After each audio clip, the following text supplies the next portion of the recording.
হজরত আদম আলাইসাল্লামের ইন্তেকালের দিন সকালে কি ঘটেছিল? আদম আলাইসাল্লামের কাছে ফেরেশতা জিব্রাইল আলাইসাল্লাম এবং মালাকুল মউত এসে কি বলেছিলেন? তার গোসল, কাফন এবং জানাজা কিভাবে হয়েছিল? হজরত আদম আলাইসাল্লাম ছিলেন আমাদের আদি পিতা। তিনি অনেক বছর বেঁচে ছিলেন। তার বয়স যখন 1000 বছর হলো, কোনো কোনো বর্ণনার মতে তার বয়স যখন 950 বছর হলো, তখন তিনি শারীরিকভাবে দুর্বলতা অনুভব করলেন। তার শরীরে অনেক ধরনের রোগ দেখা দিল। একদিন তার বেহেশতের মেয়াফল খাওয়ার খুব ইচ্ছা হলো। তিনি তার সন্তানদেরকে ডেকে মেয়াফল সংরক্ষণের আদেশ দিলেন। তার সকল সন্তান মেয়াফল সংরক্ষণ করার জন্য বাড়ি থেকে বের হয়ে গেল। শুধুমাত্র হজরত শীষ আলাইসাল্লাম পিতার সেবা যত্ন করার জন্য থেকে গেল। অনেকদিন অতিবাহিত হওয়ার পরেও তারা কেউ যখন ফেরত আসলো না, তখন আদম আলাইসাল্লাম শীষ আলাইসাল্লামকে বললেন, তোমার ভাইয়েরা হয়তো কোথাও মেয়াফল খুঁজে পায়নি, তাই তারা ফিরে আসতে পারছে না। আর তারা কেউ আল্লাহ তাআলার ইবাদতও করে না, তাই আল্লাহ তাআলার কাছে মেয়াফল পাওয়ার জন্য সাহায্য চাচ্ছে না। তুমি অমুক পাহাড়ের চূড়ায় উঠে আল্লাহ তাআলার কাছে মেয়া চেয়ে নাও, আল্লাহ তোমাকে সাহায্য করবেন। তখন শীষ আলাইসাল্লাম বলেন, নিশ্চয়ই আল্লাহ তাআলার দরবারে আমার চেয়ে আপনার মর্যাদা অনেক বেশি। তাহলে আপনি আল্লাহর কাছে মেয়া প্রার্থনা করলে অবশ্যই তিনি তা কবুল করবেন।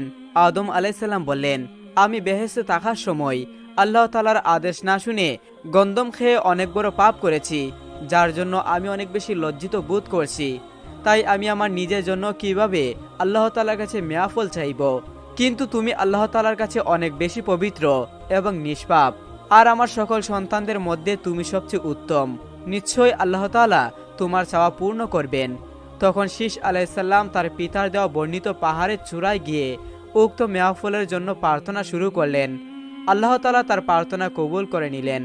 হজরত জিব্রাইল আলাইসাল্লামকে নির্দেশ দিলেন যেন তিনি বেহেশতের সর্ব উত্তম নিয়ামতকে সোনার খাঁচায় ভরে জুরি খচিত ডাকনা দিয়ে ডেকে সবচেয়ে রূপসী হুরের মাথায় তুলে তাকে আদমের কাছে পাঠিয়ে দাও। আদম আলাইসাল্লামের শরীর দিন দিন আরো বেশি দুর্বল হয়ে যাচ্ছিল। তার জীবনের শেষ সময় এসে গিয়েছিল। একদিন তিনি তার সর্ব উত্তম পুত্র শীষ আলাইসাল্লামকে ডেকে বললেন, হে আমার পুত্র, মনে হয় খুব শীঘ্রই আমি পৃথিবী থেকে বিদায় নিব। তাই তুমি আমার সকল সন্তানদের যে যেখানেই থাকুক না কেন সকলকে সংবাদ দিয়ে আমার সামনে হাজির করো। আমি তাদেরকে আমার সর্বশেষ নসিহত করে যেতে চাই। শীষ আলাইসাল্লামের ডাকে সাড়া দিয়ে সকল সন্তানেরা তাদের পিতা আদম আলাইসাল্লামের কাছে শিহরে উপস্থিত হলো। তিনি সকলকে উদ্দেশ্য করে বললেন, আমি হয়তো খুব শীঘ্রই তোমাদের মাঝ থেকে বিদায় নিব, তাই তোমাদের কিছু উপদেশ দিয়ে যাচ্ছি। তোমরা সবাই আল্লাহ তাআলার আদেশ মেনে চলবে। তোমরা পরস্পরের মধ্যে ঝগড়া করবে না, একে অন্যের সাথে মিলেমিশে চলাফেরা করবে। একজনের বিপদে অন্যজন এগিয়ে আসবে এবং সকলে পরামর্শ করে সে বিপদের মোকাবেলা করবে। তোমরা শীষ আলাইসাল্লামের পরামর্শ অত্যন্ত মন দিয়ে শুনবে এবং মন দিয়ে মেনে চলার চেষ্টা করবে। তোমরা অবশ্যই মনে রাখবে, শীষ আলাইসাল্লাম আল্লাহর প্রিয় একজন বান্দা। আমি তাকে আমার স্থানে অভিষিক্ত করে যাচ্ছি, কারণ সে তোমাদের থেকে শিক্ষায়, জ্ঞানে, বুদ্ধিতে সেরা। আদম আলাইসাল্লামের সকল সন্তানেরা তার কথা এক বাক্যে মেনে নিল এবং সকলেই তার আদেশ পালনের প্রতিশ্রুতি দিল। এরপর তিনি শীষ আলাইসাল্লামকে ডেকে বললেন, হে আমার প্রিয় পুত্র, এই পৃথিবীতে তোমরা যে কোনো সময় পা পিছলে যেতে পারো। ইবলিস তোমাদের সবসময় পথভ্রষ্ট করে দেওয়ার চেষ্টা করছে, কখনো তাকে তোমার উপর বশবর্তী হতে দিবে না। তোমার সন্তানদেরকেও সাবধান করে রাখবে, তাদের বারবার নসিহত করবে যেন তারা পাপ থেকে বিরত থাকে। আমি তোমাদের সকলের জন্য মহান আল্লাহ তাআলার কাছে দোয়া করছি। এরপর তিনি তার পুত্র শীষ আলাইসাল্লামকে খেলাফত দান করলেন। এর মাঝেই হজরত জিব্রাইল আলাইসাল্লাম এবং মালাকুল মউত এসে হাজির হলেন। আদম আলাইসাল্লাম মালাকুল মউতকে দেখেই বুঝলেন তিনি আর খুব অল্প সময়ের জন্য বেঁচে আছেন। তিনি ফেরেশতাদের যথেষ্ট সম্মান দিলেন। এই সময় আদম আলাইসাল্লামের পাশে বসে বিবি হাওয়া ও শীষ আলাইসাল্লাম তার সেবা যত্ন করছিলেন। তিনি তার বিবি ও পুত্রকে বাহিরে গিয়ে বসতে বললেন। তিনি আরও জানালেন তিনি তার অতিথিদের সাথে কিছু কথা বলতে চান। বিবি হাওয়া ও শীষ আলাইসাল্লাম বাহিরে চলে গেল। তখন মালাকুল মউত আজরাইল আলাইসাল্লাম বললেন, হে মানব জাতির পিতা আদম, আপনি হয়তো বুঝেই গিয়েছেন আমি কেন এসেছি। আমি বেশিক্ষণ এখানে উপস্থিত থাকতে পারবো না। যান কবজ করে নিয়ে যেতে আল্লাহ তাআলা আমাকে আদেশ করেছেন। এখন আপনি অনুমতি দিলে আমি আমার কাজ শুরু করতে পারি। আদম আলাইসাল্লাম তখন বললেন, আমি আমার প্রভুর কাছে যেতে সর্বদাই প্রস্তুত আছি, আপনি আপনার দায়িত্ব পালন করুন। আজরাইল আলাইসাল্লাম যখন যান কবজ করার জন্য উপবিষ্ট হলেন, তখন জিব্রাইল আলাইসাল্লাম আজরাইলকে বললেন, আপনি অত্যন্ত যত্ন সহকারে আদম আলাইহিসসালামের জান কবজ করুন। আল্লাহ তাকে নিজ হাতে বানিয়েছেন, তাই তার যেন কোনো কষ্ট না হয়। আজরাইল আলাইহিসসালাম যত্ন সহকারে জান কবজ করলেন। আদম আলাইহিসসালাম ধীরে সহজেই মৃত্যুর কুলে ডলে পড়লেন। তিনি চিরনিদ্রায় শায়িত হলেন এবং তার মহান প্রভু আল্লাহ তাআলার কাছে চলে গেলেন। ইন্না লিল্লাহি ওয়া ইন্না ইলাইহি রাজিউন। সেই দিন ছিল শুক্রবার। আদম আলাইহিসসালামের মৃত্যুতে তার 40,000 বংশধর সকলেই শোকাহত হয়ে পড়লেন, কেননা এই মৃত্যুর পূর্বে শুধু হাবিলের মৃত্যু তারা দেখেছিল। তারপর আবার অনেকে সেই মৃত্যু দেখেনি, তখন অনেকেই জন্ম হয়নি। আর হাবিলের মৃত্যু হয়েছিল কাবিলের হাতে, তা সকলের আড়ালে। আর আদম আলাইহিসসালামের মৃত্যু হয়েছে সকলের চোখের সামনেই। এত মানুষ একসাথে সুখাবিত হয়ে উঠলেন, তাদের সাথে যেন আকাশ বাতাসেরও সুখে ছায়া নেমে এলো। বিবি হাওয়া আলাইহিসসালামের বিলাপ্রত কান্নাতে ফেরেশতাদেরকেও বিস্মিত করে তুলল। তিনি বিলাপ্রত কণ্ঠে বলতে থাকলেন, হে আমার প্রিয়, আমি আপনার সাথে বেহেশতে একসাথে ছিলাম, সেভাবে দুনিয়াতে সুখে দুঃখে একসাথে ছিলাম। আপনি কখনো আমাকে একা রেখে পরিত্যাগ করেননি, তাহলে আজ কেন আপনি আমাকে একা রেখে চলে গেলেন? আমি এখন কার নিকট আমার দুঃখ সুখের কথা বলবো? কে আমাকে সান্ত্বনা দিবে? মহান আল্লাহ তাআলা পৃথিবীতে আমাদেরকে একসাথে প্রেরণ করলেও কেন তিনি শুধু আপনাকে একা নিজের কাছে টেনে নিলেন? আমি এখন কার মুখের দিকে চেয়ে বেঁচে থাকবো? আদম আলাইহিসসালামের বংশধরেরা একদিকে তাদের গুরুজনকে হারিয়ে ইতিমধ্যে অনেক বেশি শোকাহত হয়ে পড়ছিল, তার উপর বিবি হাওয়ার বেলাপ্রত কান্না তাদের আরো বেশি সুখে দাবিত করেছিল। তারা কান্না করতে থাকলো। একসময় সব শান্ত হলে তারা বুঝতে পারছিল না এখন তাদের করণীয় কি, কারণ এর আগে তারা কোনো মৃত্যু দেখেনি। এমন সময় আল্লাহ তাআলা শেষ আলাইহিসসালামের নিকট জিবরাইল আলাইহিসসালামকে প্রেরণ করলেন মৃত গোসল, কাপন এবং জানাজার নিয়ম শিখিয়ে দেওয়ার জন্য। হযরত শীষ আলাইহিসসালাম নিয়ম অনুসারে সকল বংশধরকে নিয়ে জানাজা সম্পূর্ণ করলেন। প্রায় 40,000 বংশধর উপস্থিত ছিলেন জানাজাতে।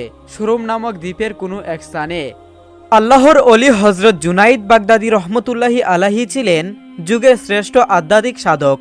হযরত জুনাইদ বাগদাদী রহমতুল্লাহি আলাইহিকে একজন ইহুদি মহব্বত করতেন। একদিন সেই ইহুদি ওনার কাছে এসে কিছুক্ষণের মধ্যে যাওয়ার জন্য ব্যস্ত হয়ে পড়ল। তখন হযরত জুনাইদ বাগদাদী রহমতুল্লাহি বললেন, তুমি কোথায় যাচ্ছ?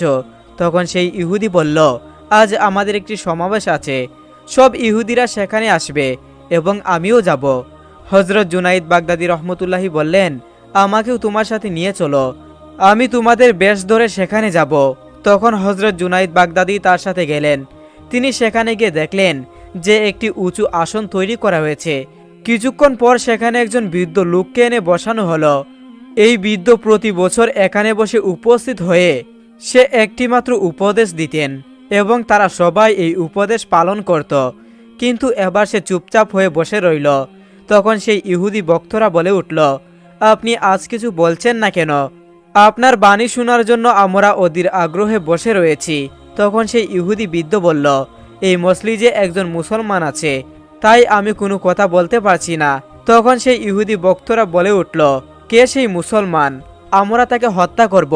তখন সেই ইহুদি বৃদ্ধ বলল, খবরদার, তোমরা তাকে হত্যা করবে না, ওই সেই ব্যক্তি, তাকে আমার নিকট নিয়ে আসো। তখন হযরত জুনাইদ বাগদাদী রহমতুল্লাহি আলাইহিকে নিয়ে আসা হলো।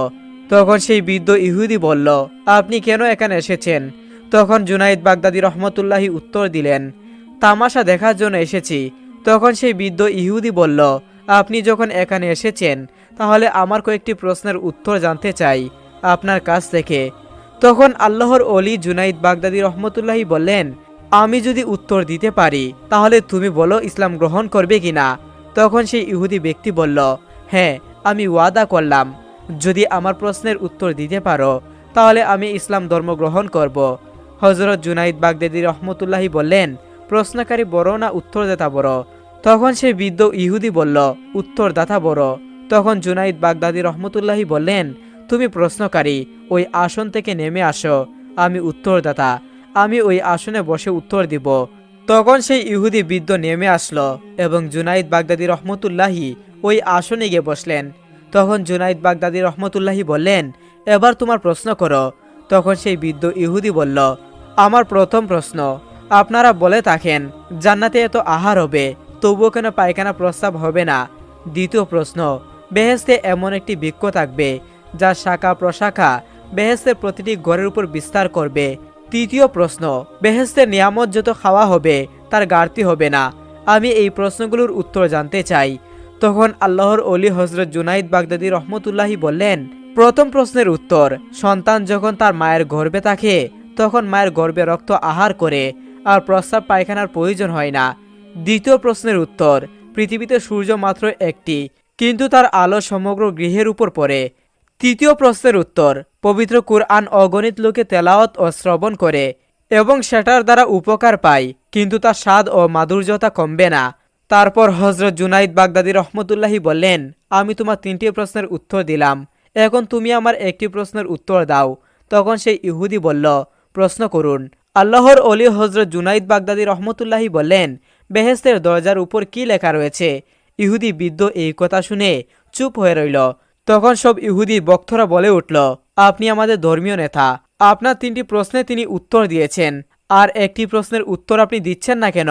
তখন ইহুদি বৃদ্ধ বলল, আমি যেই উত্তর দিব তা যদি তোমরা মেনে নেওয়ার অঙ্গীকার করো তবে আমি উত্তর দিব। তখন তারা সকলেই অঙ্গীকার করে বলল, হ্যাঁ, আমরা মেনে নিব। তখন ইহুদি বৃদ্ধ বলল, বেহেস্তের দরজার উপর লেখা আছে, লা ইলাহা ইল্লাল্লাহু মুহাম্মাদুর রাসূলুল্লাহ সাল্লাল্লাহু আলাইহি সাল্লাম।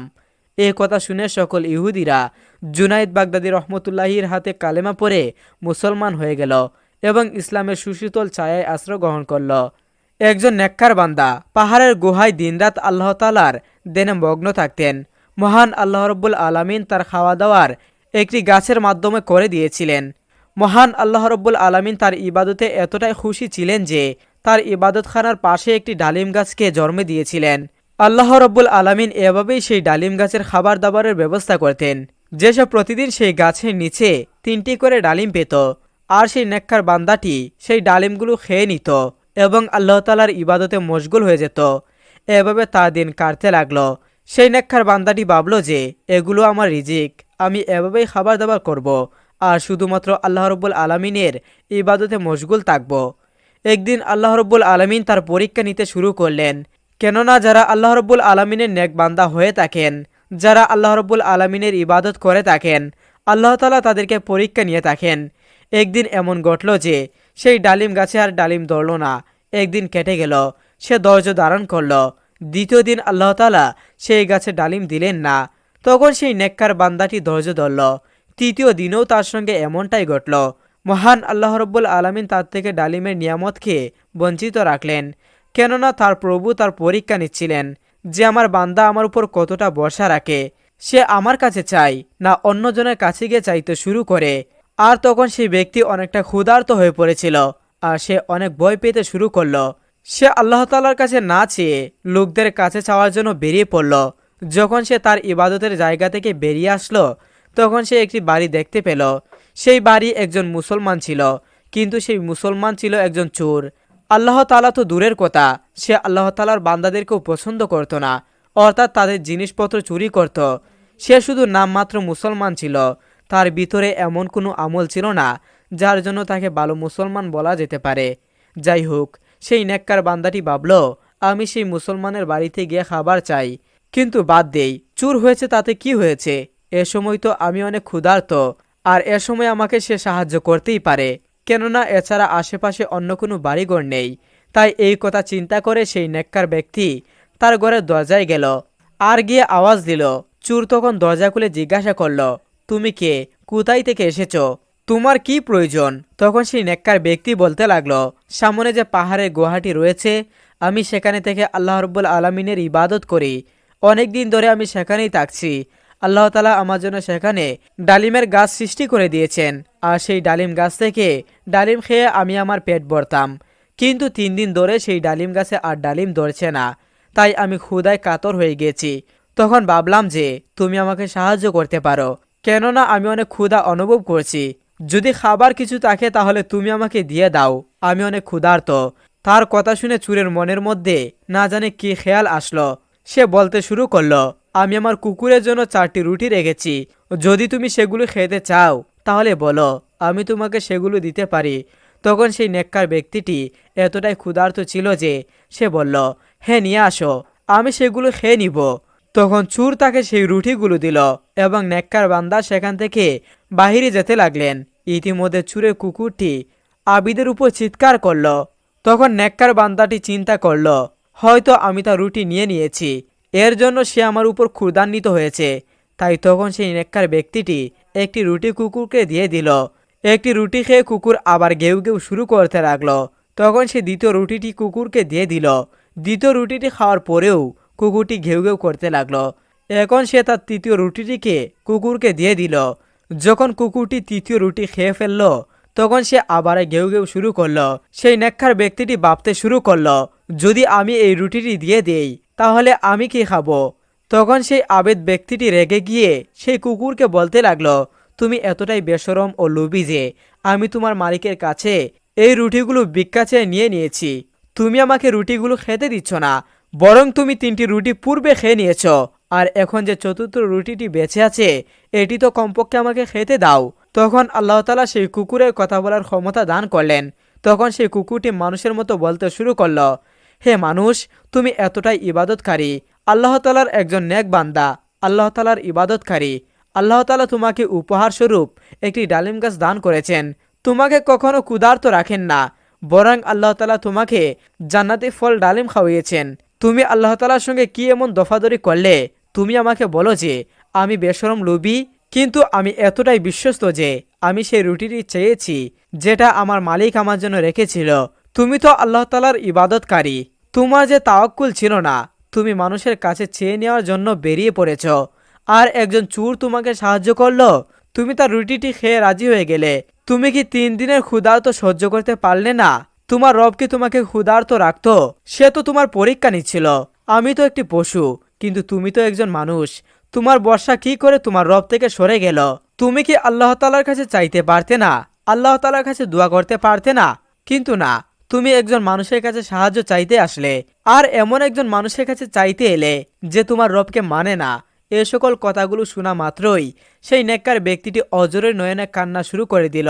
সে আবারও তার পাহাড়ের গুহায় ফিরে গেল, আর আল্লাহ তাআলার দরবারে সেজদায় পড়ে গেল, আর কান্না করতে করতে মাফ চাইতে লাগলো। ইয়া আল্লাহ, আপনি আমাকে ক্ষমা করে দিন, আমার ভুলগুলোকে মাফ করে দিন। হে আমার আল্লাহ, আমি এটা ভাবিনি আপনি আমাকে এই নির্জন জায়গাতে কিভাবে খাবার দাবার দিলেন। কোনো মানুষ এখন পর্যন্ত আমাকে সাহায্য করেনি। আমি যা কিছু পাচ্ছিলাম তা আমাকে আপনি দিচ্ছিলেন। কি করে আমার ঈমান এত ছোট হয়ে গেল? হে আমার রব, আপনি আমার পরীক্ষা নিয়েছিলেন, আর